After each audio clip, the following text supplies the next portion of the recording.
Anggota Polres Pagar Alam menggelar aksi peduli lingkungan dengan cara membersihkan sampah bersama elemen masyarakat di kawasan Simpang Jam Besema, Kelurahan Beringin Jaya, Kecamatan Pagar Alam Utara, Kota Pagar Alam. Kegiatan tersebut dipimpin langsung Kapolres Pagar Alam AKBP Erwin Irawan bersama masyarakat, dan hal ini merupakan salah satu komitmen Polri dalam menjaga Harkamtipmas. Terus hadir personel TNI, komunitas peduli lingkungan, komunitas motor, pelajar, Dinas Lingkungan Hidup, dan BPBD Kota Pagar Alam.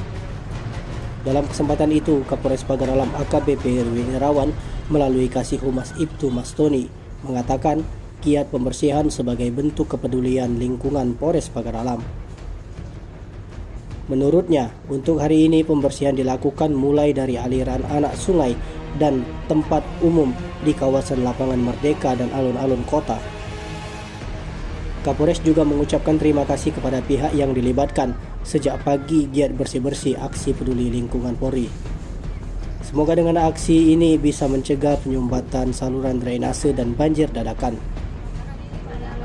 Sementara itu, Abdul Goni didampingi Zaki, perwakilan komunitas Green Generation Pagar Alam, mengatakan komunitasnya sangat mengapresiasi gerakan aksi yang dilakukan Polres Pagar Alam yang turut peduli terhadap lingkungan.